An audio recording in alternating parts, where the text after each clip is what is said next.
মুসলমান ভাইরা রে আমার, এক ব্যক্তি রাসূলুল্লাহ সাল্লাল্লাহু আলাইহি সাল্লামের কাছে প্রশ্ন করলেন, ইয়া রাসূলুল্লাহ, আপনি নবী হইলেন কবে? রাসূলুল্লাহ সাল্লাল্লাহু আলাইহি সাল্লাম বললেন, যেদিন আদম আলাইহিস সালাম মাটি এবং পানিতে একসাথে মিশেছিল তার অনেক আগে থেকেই আমি নবী হয়েছি। জোরে জোরে বলুন সুবহানাল্লাহ। কিছুদিন পরে হযরত জিবরাইল আলাইহিস সালাম রাসূলুল্লাহ সাল্লাল্লাহু আলাইহি সাল্লামের কাছে জিজ্ঞাসা করলেন, ইয়া রাসূলুল্লাহ, ইয়া হাবিবাল্লাহ, আপনার বয়স কত? রাসূলুল্লাহ সাল্লাল্লাহু আলাইহি সাল্লাম বললেন, এ আখি ভাই জিবরাইল, আমার বয়স কত জানার আগে তোমার কাছে জানতে চাই তোমার বয়সটা কত।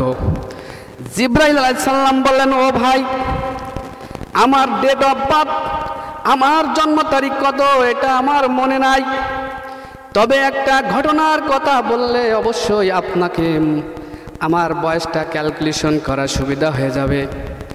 রাসূলুল্লাহ সাল্লাল্লাহু আলাইহি সাল্লাম বললেন, তো বলো কোন ঘটনা তুমি বলতে চাও, আর সেই ঘটনা অনুযায়ী তোমার বয়সটা আমি বাইর করতে পারবো, একটু আমাকে বলো।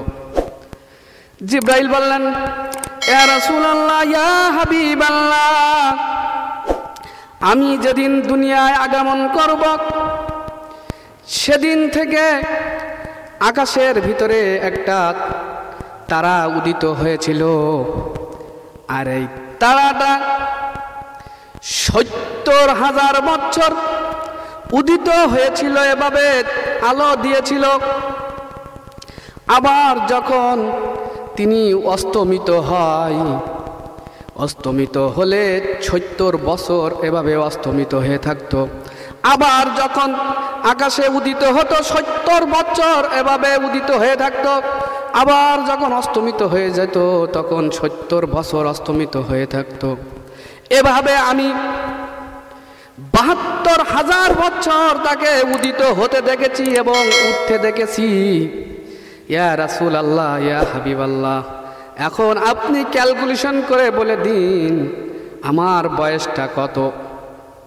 রাসূলুল্লাহ সাল্লাল্লাহু আলাইহি সাল্লাম বলেন, তোমার বয়সটাকে ক্যালকুলেশন করতে হলে এখন একটা ক্যালকুলেটর প্রয়োজন, তবে তার আগে আমি একবার তোমাকে জানতে চাচ্ছি, আসমানের ভিতরে যে তারাটা তুমি দেখেছিলে ওই তারাটার নাম কি? জিবরাইল আলাইহিস সালাম বললেন, ইয়া রাসূলুল্লাহ, ইয়া হাবিবাল্লাহ, ওই তারাটার নাম তো আমি বলতে পারবো না। রাসূলুল্লাহ সাল্লাল্লাহু আলাইহি সাল্লাম বললেন, ওই তারাটা হলো আমি। তাহলে এইবার তুমি বলে দাও যে আমার বয়সটা কত। সুবহানাল্লাহ।